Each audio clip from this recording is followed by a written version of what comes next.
دوسروں کی اصلاح میں نہیں کر سکتا۔ اللہ کے نبی صلی اللہ علیہ وسلم جو بات ارشاد فرماتے تھے، 23 سال کے عرصے میں اللہ کے نبی نے دنیا انسانیت کی، دنیا کے اندر وہ تبدیلی پیغمبر مصطفیٰ نے پیش کی جو دنیا کا کوئی بادشاہ نہیں کر سکا۔ بادشاہ ایسے گزرے ہیں جنہوں نے زمین کے خطوں پر حکومت کی، لیکن اللہ کے نبی نے انسانیت کے دلوں پر حکومت کی۔ پیغمبر مصطفیٰ کو یہ کامیابی کیسے ملی؟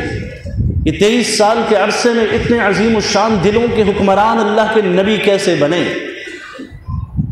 ایک بات تھی صرف، وہ یہ تھی کہ پیغمبر مصطفیٰ کی زبان نبوت سے جو لفظ نکلتا تھا وہ اللہ کے نبی کی زندگی کا عمل ہوا کرتا تھا۔ جو کہتے تھے وہ عمل ہوتا تھا۔ امت کو کہا 5 نمازیں پڑھو، خود 8 پڑھا کرتے تھے۔ 5 تو فرض ہیں، تہجد، اشراق، چاشت، یعنی ایک ایسا خوبصورت نظام اللہ کے نبی نے اپنی ذات کو امت کے سامنے پیش کر کے، تبھی تو جا کر رسول اللہ صلی اللہ علیہ وسلم نے دنیا کے اندر ایک انسانیت کی کایا پلٹ کر رکھ دی۔ زندہ درگور کرنے والے، بیٹیوں کو ذبح کرنے والے، سخت ترین دشمن، وہ بھی اللہ کے نبی صلی اللہ علیہ وسلم کے سامنے ان کے دل بھی موم ہو جایا کرتے تھے۔ ہم نے حضرت فاروق اعظم کے جلال کے بارے میں سنا نا، بڑے جلالی اللہ کے نبی کے صحابی، زمانے جاہلیت میں کوئی حضرت عمر کے آگے بات تک نہیں کر سکتا تھا۔ چپ کرو، خطاب کا بیٹا عمر ہے، غصے والا ہے، جلال والا ہے، کہیں ایسا نہ ہو کہ ہمیں سبق سکھا دے۔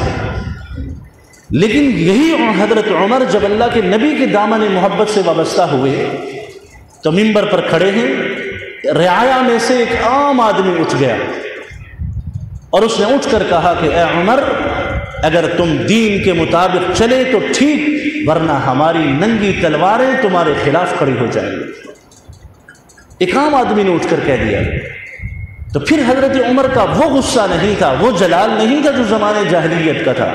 ہاں، جھک کر اس کی گفتگو کو سنا بالکل، اور اسے کچھ بھی نہیں کہا کہ تو نے مجھے اللہ یاد دلا دیا، میری زندگی کی کایا تو نے پلٹ کر رکھ دی ہے۔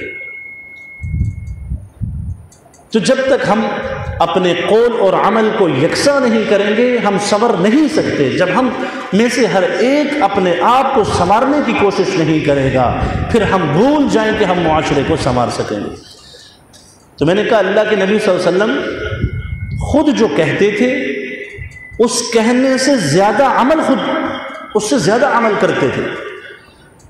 امت 5 نمازیں فرض ہیں، لیکن اللہ کے نبی نے اپنی طرز زندگی میں اور اپنے عمل میں 8 نمازوں کا اہتمام کیا، اور امت کو کہا زکوٰۃ کی ادائیگی کرو، صدقات کی ترغیب دی۔ لیکن خود اللہ کے نبی صلی اللہ علیہ وسلم ایک موقع پر نماز پڑھانے کے لیے آئے، مصلی پہ کھڑے ہوئے، اقامت بھی ہو گئی، فوراً گئے، تھوڑی دیر کے بعد واپس آ گئے۔ تو صحابہ کرام نے جب پوچھا تو فرمایا کہ میں جیسے ہی نماز شروع کرنے لگا تھا میرے دل میں یہ خیال آیا کہ 7 دینار میرے گھر میں پڑے ہیں، تو مجھے شرم آئی کہ میں نماز سے میں ہوں، اور یہ خیال میرے دل کے اندر آئے کہ ضرورت سے زائد 7 دینار میرے گھر میں پڑے ہیں۔ میں نکلا اور میں ان دینار کو صدقہ کر کے آیا ہوں، اور اب آ کر نماز پڑھانے لگا۔ امت کو ترغیب دی زکوٰۃ کی ادائیگی کرو، خود اپنے گھر کے اندر زائد اتنا پیسہ، اتنی رقم، اتنے دینار، اتنی جو ہے درہم اپنے گھر کے اندر اسے برداشت نہیں کر رہے۔ جہاد کا موقع ہے، صحابہ کرام خندق کھود رہے ہیں، غزوہ احزاب کا موقع ہے، تو ایک صحابی نے کہا یا رسول اللہ بھوک سے نہ ڈھال ہو۔ اللہ کے نبی صلی اللہ علیہ وسلم کے صحابہ نے یہ دین کو جو آج عظمتیں اور عظمتوں کے مینار پر جو دین فائز ہمیں نظر آ رہا ہے، اس کے پیچھے صحابہ کی بڑی محنت ہے۔ یہ اتنی آسانی سے دین ہم تک نہیں پہنچا، یہ عظمتیں آج تک امت کو اتنی آسانی سے نہیں ملی ہیں، اتنی پرسکون عبادتیں ہم کر رہے ہیں، اور دین کا یہ عظیم الشان درس اور سبق جو ہم تک پہنچا ہے، اس کے پیچھے قربانیوں کی ایک لازوال داستان ہے، اور ایسی ایسی داستانیں اللہ کے نبی کے صحابہ کی طرز زندگی کے وہ واقعات اگر ہم پڑھیں کہ کیسی قربانیاں دے کر صحابہ نے دین کا یہ مشن اور یہ پیغام اور یہ خوبصورت تصویر ہم تک پہنچائی، اور ہم دین کو مٹانے پہ تلے ہوئے ہیں۔ ہم اس کا ایک ایک حکم مٹا رہے ہیں۔ صحابہ نے اللہ کے نبی کی ایک ایک سنت کو زندہ کرنے کے لیے انتہا درجے کی کوشش کی کہ میرے محبوب پیغمبر کی کوئی سنت بھی امت سے چھوٹنے نہ پائے۔ ہم مٹانے کے در پہ لگے، ہمارے اندر تو وہ دینی جذبات ہی ہمارے مر چکے ہیں کہ جن دینی جذبات کی بنیاد پر صحابہ کرام میدان جہاد اور کارزار کے اندر اسلام کے سرفروش بن کر کودا کرتے تھے، آج سب ختم۔ کیا ہوا؟ روضہ رسول، مسجد نبوی اور حرم کی ان حدود کے اندر میرے اور آپ کے سیاسی اختلافات اس جگہ پر کہ جہاں اللہ کے نبی صلی اللہ علیہ وسلم پر درود پڑھنے کے بھی آداب بتلائے گئے ہیں، اونچا نہ پڑھو، آداب سکھلائے گئے۔ لیکن وہ سیاسی اختلافات حرم کی ان حدود کے اندر بھی، جہاں انسان اللہ کو یاد کرنے کے لیے جاتا ہے، جہاں اپنے محبوب پیغمبر سے محبتوں کو بڑھانے کے لیے جاتا ہے، اور ہم وہاں پہنچ کر بھی اپنے نفس کو خوش کر رہے ہیں۔ حضرت ثابت بن قیس صحابہ تھے، صحابہ میں جہری آواز والے تھے، اونچی آواز والے، لیکن جب سورۃ الحجرات کی آیات نازل ہوئی نا، اے ایمان والو لا ترفعوا اصواتکم فوق صوت النبی، ایمان والو نبی کی آواز سے اپنی آواز کو اونچا مت کرو، ادب کے خلاف ہے۔ بھئی ایک مہذب معاشرہ تو اپنے گھر کے خاندان کے بلکہ بزرگوں کے آگے بھی اونچا بولنے کو ایک مہذب معاشرہ غلط سمجھتا ہے، اخلاق سے گری ہوئی حرکت اسے سمجھتا ہے۔ تو وہ روزہ، وہ در، وہ حدود، حرم کی وہ مقدس فضائیں جہاں بادشاہ بھی جاتے ہیں تو جھک کے سلام پیش کرتے ہیں، بلکہ اللہ کے نبی کے پاس تو فرشتے بھی جھک کے سلام پیش کیا کرتے تھے۔ وہاں جا کر میں اور آپ اپنے نفس کی تسکین کریں، کسی کو خوش کرنے کے لیے کریں، بھلے سے اللہ کے نبی کو اذیت پہنچے، تکلیف پہنچے۔ تو حضرت ثابت بن قیس کی آواز اونچی تھی، جب قرآن کی یہ آیت نازل ہوئی تو رو پڑے کہ فطری طور پر آواز اونچی ہے، تو کتنی بار ایسا ہوا ہوگا کہ نبی کی مجلس میں بیٹھ کر میری آواز کوئی ایسی کہ نبی کی آواز سے اونچی ہو گئی ہو۔ حضرت صدیق اکبر سرگوشی کیا کرتے تھے، اللہ کے نبی کی مجلس میں بیٹھ کر اونچا بولتے نہیں تھے۔ صحابہ کرام نے تو اللہ کے نبی صلی اللہ علیہ وسلم کی احترام میں، پیغمبر کے ادب اور احترام کے اندر تو وہ کمالات امت کے سامنے رکھ دیے کہ ہمارے لیے تو یہ مشعل راہ ہے۔ ہم معاشرے کی اصلاح کریں گے کہ میں اور آپ اگر نفس کے پجاری ہیں اور نفس کے غلام ہیں تو ہم کیا معاشرے کی اصلاح کریں گے؟ حضور اکرم صلی اللہ علیہ وسلم کی ذات کو اذیت پہنچانا یا اللہ کے نبی کی بے ادبی اور بے اکرامی کا قرآن نے کیا کہا ہے؟ تمہیں پتہ بھی نہیں ہوگا تو تمہارے سارے اعمال باطل ہو جائیں گے۔ دیکھیں، انسان کے اعمال کو باطل کرنے والی ایک ہی چیز ہے اور وہ ہے کفر۔ گناہوں سے اعمال باطل نہیں ہوتے۔ آپ نے نمازیں پڑھی، گناہ کیا تو یہ نہیں کہ اس گناہ سے یہ نماز خراب ہو گئی، ایسا نہیں ہوتا۔ یہ نماز اگر صحیح ہے تو یہ اللہ کے ہاں قبول ہے۔ ہاں، اگر آپ نے کفر اختیار کیا تو 1000 نمازیں آپ کیوں نہ پڑھیں، آپ کی نمازیں قبول نہیں۔ قرآن کہتا ہے ان تحبط اعمالکم وانتم لا تشعرون، تمہیں نہیں پتہ ہوگا تمہارے اعمال باطل ہو جائیں گے۔ تم سمجھ رہے ہو ہم عمرے کے لیے گئے، تم یہ سمجھ رہے ہوگے میں روضہ رسول پہ اللہ کے نبی صلی اللہ علیہ وسلم پر درود پڑھنے کے لیے گیا ہوں، تم یہ سمجھ رہے ہوگے کہ میں اتنا مال خرچ کر کے وہاں گیا اور وہاں حرمین کی زیارت کی، زیارات مقدسہ کو دیکھ کر اپنے ایمان کو جلا بخش رہا ہوں، لیکن اللہ کا قرآن یہ کہتا ہے تمہیں نہیں پتہ ہوگا تمہارے اعمال حبط ہو جائیں گے، باطل ہو جائیں گے۔ کیا مطلب؟ مطلب یہی ہے کہ یہ عمل اور اس طرح کے اعمال وہ اعمال ہیں کہ جو انسان کو کفر کے قریب کر دیتے ہیں۔ اسی لیے اہل علم نے لکھا ہے کہ جب اللہ کے نبی صلی اللہ علیہ وسلم کی مجلس کے یہ آداب ہیں تو اہل علم اور علماء اللہ کے نبی کے وارث اور انبیاء ہوا کرتے ہیں، اگر کوئی ان کی شان میں بھی اس طرح کے کلمات بولتا ہے تو آپ تفسیر کی کتابیں اٹھائیں، سورۃ الحجرات کی اس آیت کی تفسیر کو دیکھیں، اردو کی تفاسیر اٹھائیں، آپ کو پتہ چل جائے گا کہ اہل علم نے کیا لکھا ہے۔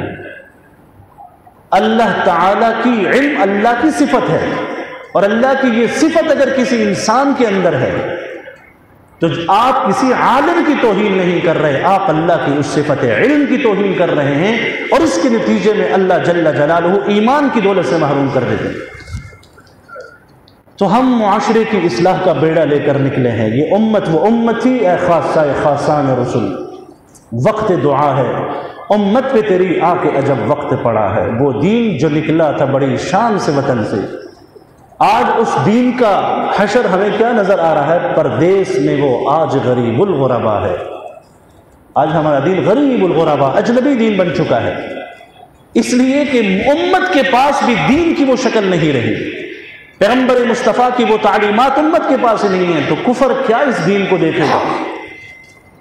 وہ تو یہ کہتا ہے کہ کوئی ایک مسلمان ایسا بتا دو کہ جو اپنے دین پر صحیح چلنے والا ہو، ہم اس مسلمان کو دیکھ کر جو ہے اسلام قبول کر لیں۔ تو اللہ کے نبی صلی اللہ علیہ وسلم نے امت کی جو اصلاح کی ذمہ داری پیغمبر مصطفیٰ نے 23 سالہ دور نبوت پر میں جو رسول اللہ صلی اللہ علیہ وسلم نے انقلاب برپا کیا تھا، اس انقلاب کے پیچھے جو ایک پوشیدہ حکمت تھی وہ یہی تھی، اور جو ایک راز تھا وہ یہی تھا کہ اللہ کے نبی جو کہتے تھے رسالت مآب صلی اللہ علیہ وسلم اس سے زیادہ کرتے تھے۔ خندق کے موقع پر صحابی نے کہا بھوک سے نڈھال ہوں اے اللہ کے نبی، پیٹ پہ پتھر باندھا ہوا ہے، تو پیغمبر مصطفیٰ صلی اللہ علیہ وسلم نے اپنی قمیض اٹھا کر کہا کہ میرے صحابی تو نے ایک باندھا ہے، تیرے نبی نے 2 پتھر باندھے ہوئے ہیں۔ یہ تھی اللہ کے نبی صلی اللہ علیہ وسلم کی زندگی، اور یہ تھا عمل۔ ہمیں کہا رمضان کے روزے رکھنے ہیں، خود اللہ کے نبی کی زندگی کا کوئی مہینہ ایسا نہیں تھا کہ جس میں آپ نے روزے نہ رکھے۔ ہر مہینے کے 3 روزے، جمعرات کے دن کے روزے کی فضیلت بتائی، جمعے کی فضیلت بتائی، لیکن امت کو کہا تم رمضان کے روزے رکھو، خود امت سے زیادہ کر کے بتلا دیا۔ حضرت فاطمہ رضی اللہ تعالی عنہ اللہ کے نبی کے پاس آئیں، بیٹی تھی، لاڈلی بیٹی تھی، حسنین کریمین کی ماں تھی، اور آقا نے فرمایا کہ میری بیٹی فاطمہ تم جنت کی عورتوں کی سردار ہو۔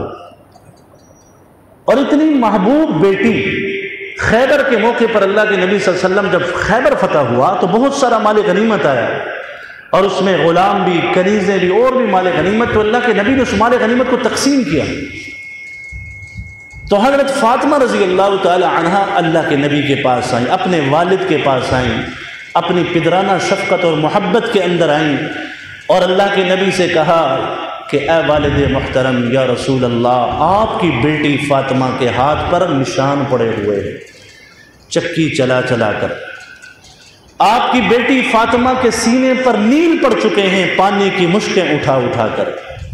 اللہ کے نبی اتنے غلام آئے، اتنی باندیاں آئیں، تو مجھے بھی کوئی ایک غلام اور باندی دے دیں۔ تو اللہ کے نبی نے اپنی بیٹی فاطمہ سے یہ کہا تھا کہ فاطمہ جب تک میرے امت کے دیگر مسلمانوں کی ضرورت پوری نہیں ہوتی، آل محمد اور محمد کی ضرورت اس وقت تک پوری نہیں ہوگی۔ تمہاری ضرورت میری ضرورت، تم میری بیٹی ہو، لیکن اس وقت امت کے اور اتنے مسلمان موجود ہیں کہ ان کی ضرورتوں کے لیے غلام ضرورت ہیں، کنیزیں ضرورت ہیں، تو میں تمہیں نہیں دے سکتا اس وقت تک۔ اپنی ذات پر اور امت پر یہ فرق تھا اللہ کے نبی صلی اللہ علیہ وسلم۔ ہاں اے میری بیٹی فاطمہ، میں تمہیں ایک عمل بتا دیتا ہوں، تم وہ کر لیا کرو۔ ہر نماز کے بعد 33 مرتبہ سبحان اللہ، 33 مرتبہ الحمدللہ، اور 34 بار اللہ اکبر پڑھ لیا کرو۔ تو اے میری بیٹی تم یہ عمل کر لیا کرو، اللہ تمہاری رزق کے اندر وسعتیں پیدا کریں گے، اور تمہارے غم پریشانی تکلیفوں کو اللہ ختم کر دیں گے۔ اس لیے اسے تسبیحات فاطمہ کہا جاتا ہے۔ رزق کی وسعت اور کشادگی کا ایک بڑا خوبصورت عمل ہے۔ تو اللہ کے نبی صلی اللہ علیہ وسلم نے یہ بتلا دیا، خود یہ عمل امت کے سامنے دکھایا، تب جا کر یہ 23 سال کا دور نبوت انقلاب کی وہ تاریخ امت کے سامنے لے کر آیا، جسے دنیا کے مسلمان تو مسلمان، کافروں نے بھی کہا حضور انور صلی اللہ علیہ وسلم تاریخ انسانیت کے وہ کامیاب ترین اور سکسیسفل انسان تھے کہ تاریخ انسانیت کا اتنا کامیاب ترین انسان دنیا کے اندر نہیں دیکھا۔ یہ بات دشمن نے کہی، ویسے تو نہیں اللہ کے نبی کے سامنے لوگ آتے تھے خوبصورت اخلاق کو دیکھ کر اسلام قبول کر لیا، یہودی بچہ اللہ کے نبی صلی اللہ علیہ وسلم کے پاس کبھی کبھی خدمت کے لیے اور بیمار ہوا، اللہ کے نبی اس کی عیادت کے لیے تشریف لے گئے اور اس کے سرانے کھڑے ہو کر اللہ کے نبی نے کہا کہ بیٹا پڑھو لا الہ الا اللہ محمد الرسول اللہ۔ اس نے اپنی ان بیمار آنکھوں سے اپنے بوڑھے باپ کو دیکھا اور باپ کے چہرے کو دیکھ کر گویا وہ اپنی زبان حال سے اپنے باپ سے اجازت لینا چاہتا تھا کہ کیا میں اپنے محبوب پر، کیا میں نبی کے اس کلمے کو پڑھ لوں؟ تو اس کے باپ نے اس بوڑھی آواز سے اپنے بیٹے کو کہا کہ بیٹا ابو القاسم جو آپ سے کہہ رہے ہیں آپ وہ کر لو۔ تو یوں دنیا سے جاتے جاتے اس یہودی بچے نے اللہ کے نبی صلی اللہ علیہ وسلم کے اخلاق تھے، بیماری میں یہودی بچہ بیمار ہے اور اللہ کے نبی اس کی عیادت کے لیے تشریف لے گئے۔ آج ہم کتنے بیماروں کی عیادت کرتے ہیں؟ تو اس کا نتیجہ کیا ملا؟ نتیجہ یہ ملا کہ وہ یہودی بچہ ہے تو اس نے دنیا سے جاتے جاتے اللہ کے نبی صلی اللہ علیہ وسلم کی دامن محبت سے وابستہ ہو گیا۔ جب تک میں اور آپ اپنا احتساب نہیں کریں گے ہم معاشرے کی اصلاح نہیں کر سکتے۔ حضرت حنظلہ رضی اللہ تعالی عنہ کو حضرت ابوبکر صدیق ملے رضی اللہ تعالی عنہ، کیف انت یا حنظلہ، کیسے ہیں آپ؟ تو حضرت حنظلہ نے بڑا عجیب و غریب جملہ کہا، نافق حنظلہ، تو اے ابو بکر حنظلہ تو منافق ہو گیا۔ یہ صحابہ کا احتساب تھا اپنا۔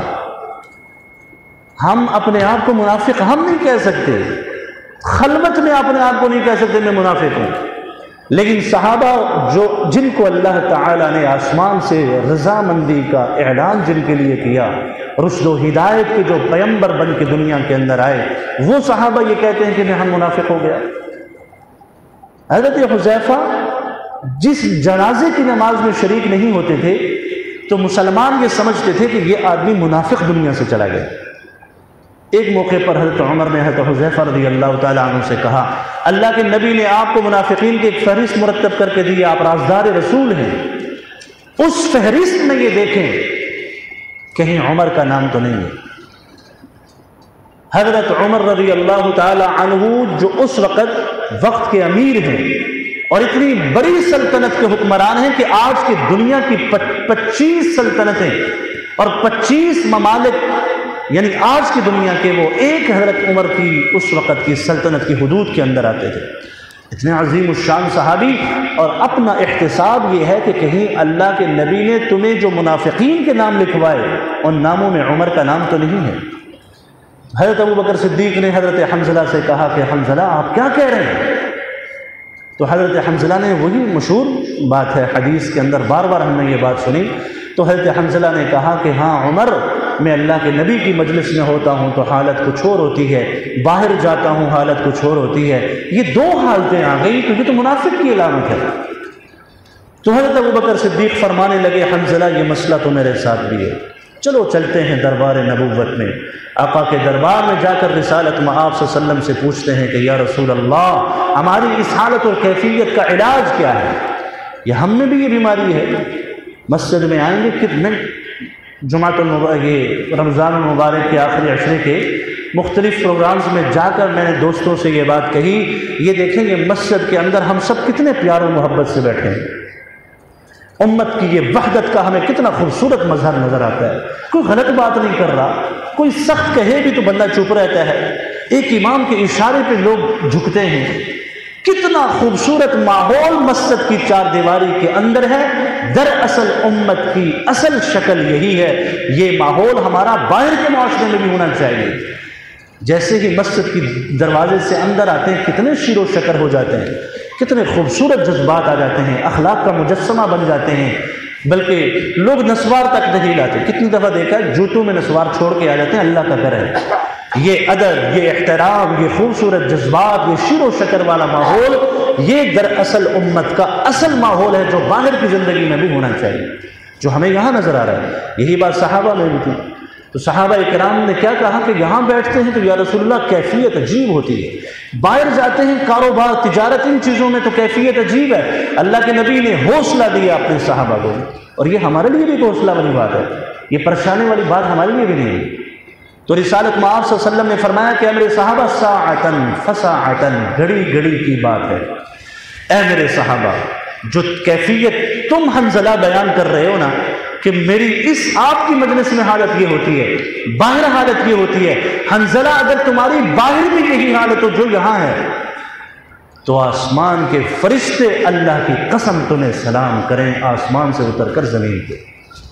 لیکن حنظلہ ساعتن فساعتن، گھڑی گھڑی کی بات ہے، ایمان کی کیفیت اوپر نیچے ہوتی ہے، تم ایک حالت پر رہ نہیں سکتے، تم تو انسان ہو، ایک حالت پر تو فرشتوں کی عادت ہے، فطرت ہے، جبلت ہے کہ وہ ایک حالت پر رہتے۔ تمہارے ساتھ شیطان بھی ہے، تمہیں ورغلائے گا بھی، نفس و شیطان کے مکر و فریب تمہارے ساتھ ہیں، لیکن تم نے مجاہدہ کرنا ہے، مقابلہ کرنا ہے، اسے شکست دینی ہے، اس کے آگے جھکنا نہیں ہے۔ اگر کوئی غلطی ہو جاتی ہے آ جاؤ، دروازہ باب توبہ کھلا ہے اللہ کا، یہاں اس دروازے سے اندر آ جاؤ، مانگو اپنے مالک سے، اللہ معاف کر دیں۔ آج کا یہ خوبصورت دن جمعۃ المبارک کا دن ہے، اور اس ماہ مبارک کا یہ آخری جمعہ ہے۔ اس جمعے کے دن کو یوم مشہود کہا جاتا ہے۔ اللہ کے نبی صلی اللہ علیہ وسلم کا فرمان ہے، میری